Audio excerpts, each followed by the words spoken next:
Naam.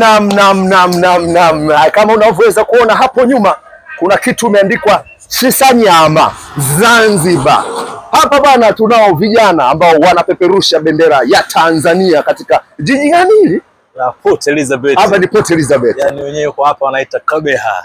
Yani Kabeha. Ni jina baada ya Port Elizabeth, sasa wanabadilisha jina inaitwa Kabeha.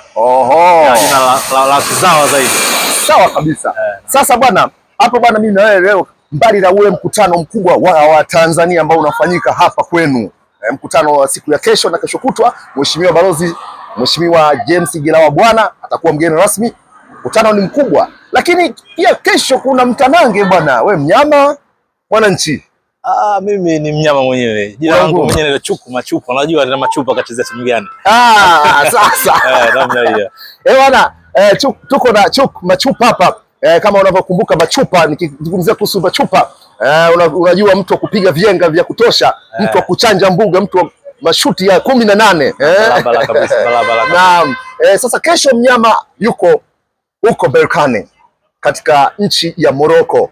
Nini hasa neno lako wewe? Deben ulikuwepo na? Nilikuwepo Deben na tumeshabikia vizuri kabisa. Tumesupport vizuri sana timu ya Simba. Sasa vipi kuhusiana na kesho? Unadhani nini hasa unataraji katika mtanange huo wa fainali ya kwanza kabla ya kwenda kule nyumbani sasa tarehe 25? Mimi naamini kabisa kwamba ushindi utarudi nyumbani. Kwa sababu hata rais wetu John Pombe Magufuli alitabiri kwamba Simba itakuwa ndio timu ya kuweka historia pale. Kwa hiyo naamini kabisa kwamba italeta kombe nyumbani pale. Kwa hiyo mimi naomba kabisa Watanzania tusupport timu ya Simba itakapokuwa imeenda huko na itakapokuja vile vile nyumbani support. Watu wa Gongo la Mboto Majowe jamani, msiniangushe. Gongo la Mboto Majowe sio mbali. Umeona? Ni taifa kwa Mkapa pale, kuna nini pale? Sio mbali pale. Lakini kulikuwa kuna figisi, kuna mambo fulani naambiwa kwamba mara ingekuwa Amani Zanzibar au mara ndio Rupaso. Wewe unadhani mtanange upigwe wapi? Au ukipigwa hapo popote pale kambi? Popote kambi, ila kama mtanange utapigwa kwa Mkapa ndio sababu ndio kiwanja kikubwa kile. Na ndio Tanzania nzima iko pale. Naam. Kwa hiyo naomba mtanange ufanyike pale tu. Bwana, zile milioni kadhaa za mama zile, goli la mama. Nadhani hivi sasa Simba utajiri wa kutosha sasa. Uo jamani. Shabalala na jeshi lako hapo bwana. Kapombe kule. Ping pong.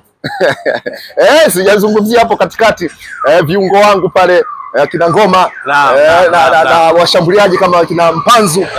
Bwana, Watanzania walioko nchini Afrika Kusini wanawatakia kila laheri Simba Sports.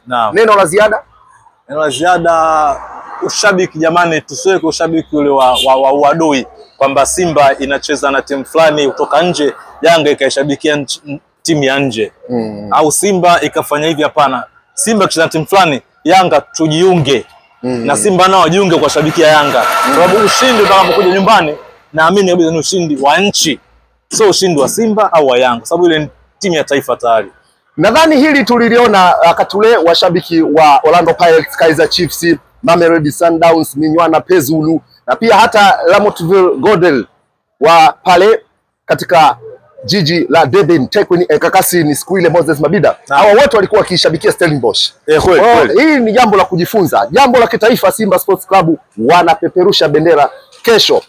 Sio nyekundu na nyeupe pekee, hapana. Kesho ni bendera yenye rangi ngapi? 4. Zitakupo bendera ya taifa pale na itakupo bendera ya Simba vile vile. Hata Yanga na wenyewe ikiwepo wanakuja na bendera yao. Sio mbaya. Sababu itajulikana Yanga ni ya Tanzania. Kwa hiyo tushabikie, tuache uadui jamani. Bwana, Chuku Machupa, wacha nimwache, lakini huyu tutakuwa naye kidogo. Atanionyesha beach pale Port Elizabeth. Na huo sisi mji wangu na mwaka 21 hapa, kwa hiyo unaona wewe bwana tutampeleka kote ndugu yangu. Alafu kingine ni kwamba mimi natoka katika jiji la Johannesburg ambako hakuna bahari. Tukifika huku ndio tunatoa, wenyewe wanasema Golden City, mji wa dhahabu. Okay, shukrani. Asante sana. Kila laheri Simba. Kila laheri Mtanzania. Zanzibar hiyo. Shisanyama. Vijana wanapeperusha bendera bwana. Okay, bye.